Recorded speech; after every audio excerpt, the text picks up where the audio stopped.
possibilities exist in this case? Was this a case where you had microscopic dissimilarity, but in your opinion, it was insufficient to form a conclusion of source exclusion?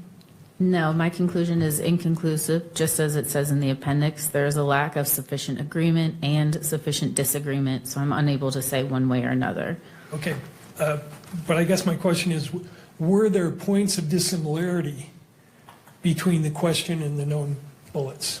Again, there was sufficient agreement and there was not sufficient agreement or sufficient disagreement. So yes, there was times that I saw agreement in the striations in the land and group impressions, also seeing disagreement, but there was also a lot of lack of microscopic marks of value to see it all. So because of this lack of quality and quantity of marks to be able to see, it never reached the threshold of sufficient agreement nor sufficient disagreement. So an identification or exclusion could not be rendered. Okay. Did you inspect the interior of this barrel? I did, yes. And did you notice whether it had any debris or dust in it? I believe my notes state that debris and dust was observed in the inside of the barrel, yes. Okay, and could you further characterize what that was? Debris?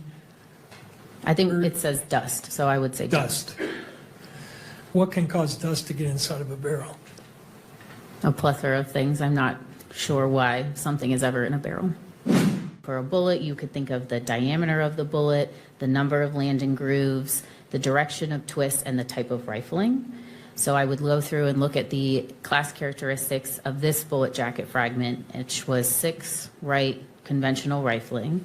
Then I'd move on to look at any subclass characteristics. And subclass characteristics are more restricted than class, but less than individual.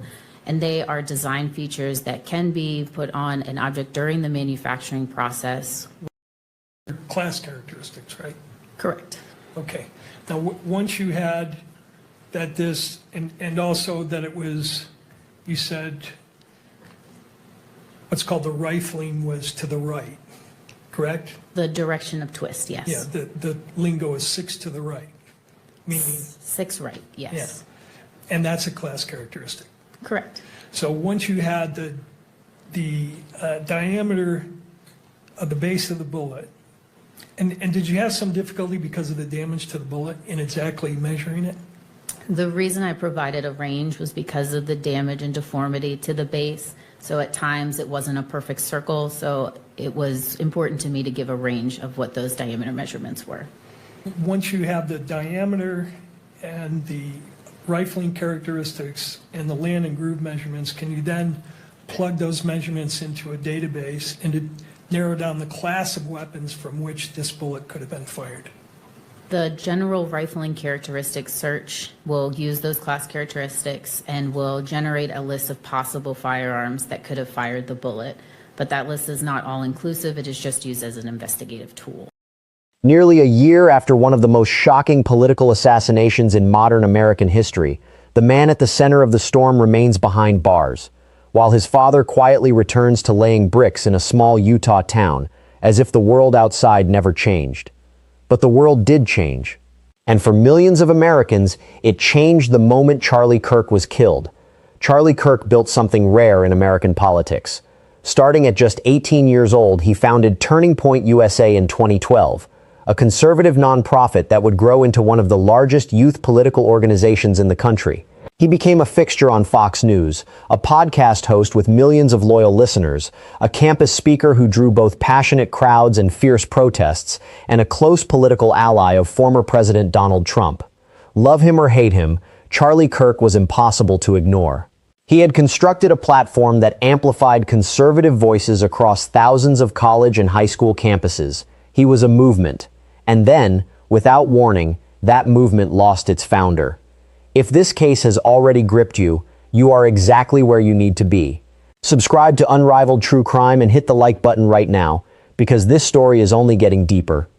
The accused is Tyler Robinson, a young man from Utah whose name was unknown to most Americans before the day he allegedly walked into infamy.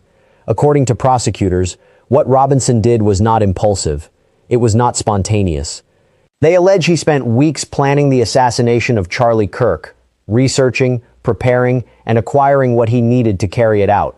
Prosecutors say the planning was meticulous enough that Robinson allegedly engraved messages onto ammunition connected to the case, a detail that, when it emerged in court, stopped the room cold. Engraved ammunition does not suggest a moment of rage. It suggests intention. It suggests ritual.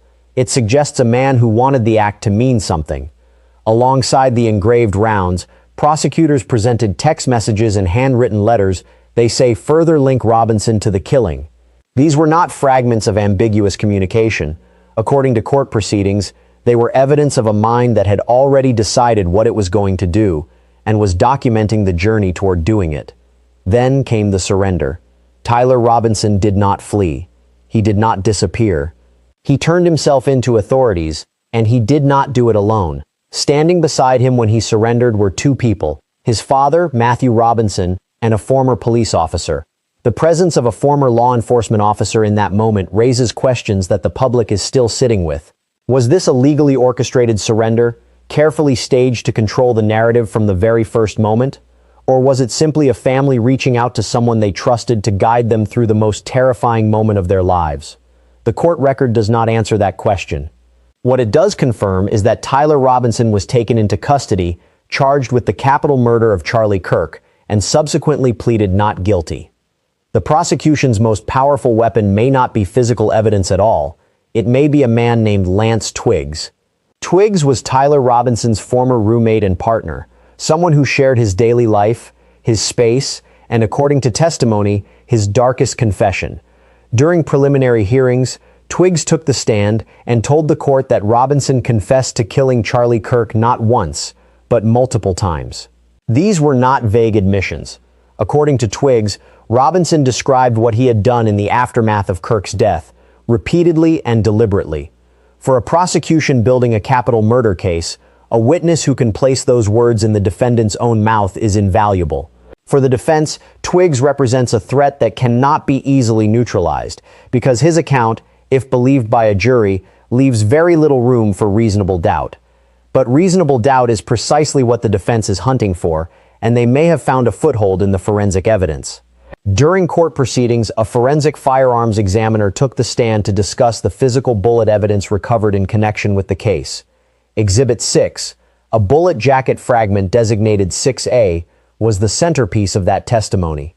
The examiner described a painstaking process, cleaning the fragment, peeling back its deformed petals using pliers to expose the microscopic land and groove impressions left by the barrel of a firearm. Those impressions, in theory, could link the bullet to a specific weapon. But the examiner's conclusion was the one word the prosecution did not want to hear: inconclusive. The examiner explained that the fragment showed insufficient quality and quantity of microscopic marks to reach either an identification or an exclusion. There was neither enough agreement nor enough disagreement between the fragment and the known comparison bullets to render a definitive finding. The diameter of the 6A fragment measured between 0.286 and 0.301 inches, a range given because of the damage and deformity to the bullet's base. The rifling was consistent with 6-right conventional rifling, a class characteristic shared by numerous .30 caliber firearms. A database search of general rifling characteristics returned a list of possible weapons, including rifles and pistols, but that list was explicitly described as not all-inclusive, useful only as an investigative tool, not as proof. The interior of the firearm's barrel was also examined, with dust and debris noted inside, a detail that was raised but left without a definitive interpretation. In a capital murder case, inconclusive is not a minor footnote. It is a crack in the wall, and the defense will use it. Now, here is where the story takes a turn that has quietly drawn attention away from the courtroom and back to a quiet street in St. George, Utah.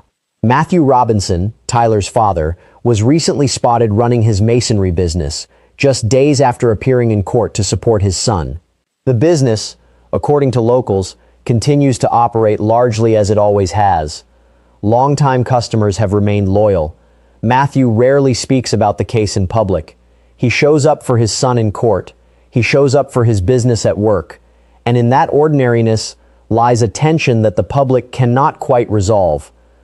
Because Tyler Robinson was declared indigent by the court, that single legal designation has consequences that now extend far beyond the Robinson family. Because Tyler cannot afford his own defense, the court appointed high-profile defense attorneys to represent him.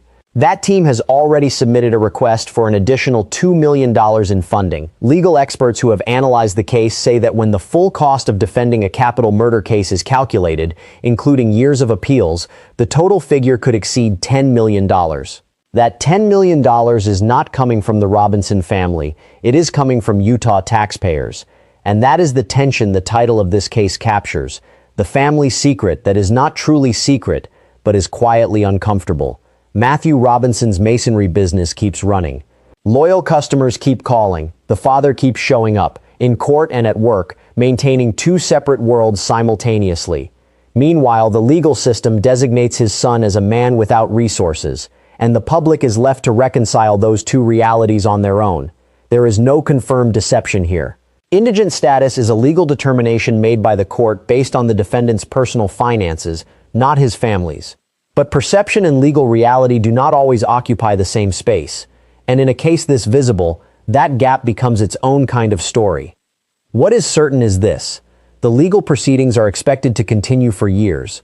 The forensic battles will intensify. Lance Twiggs will face cross-examination that attempts to dismantle his credibility piece by piece. The engraved ammunition, the text messages, and the handwritten letters will be argued over by attorneys whose fees are being paid by the people of Utah. Tyler Robinson will sit at a defense table and maintain his innocence, and Matthew Robinson will, in all likelihood, continue laying stone and mortar in St. George, appearing in court when he is needed and disappearing back into the rhythm of an ordinary life when he is not. Charlie Kirk is gone. The movement he built continues without him, and the case that surrounds his death grows more complex with every passing hearing. This story is far from over, and neither are we. If you want to follow every development in this case as it unfolds, subscribe to Unrivaled True Crime right now, and make sure you hit the like button. Every click helps us bring you more of the stories that matter, told the way they deserve to be told. We will be here when the next chapter breaks.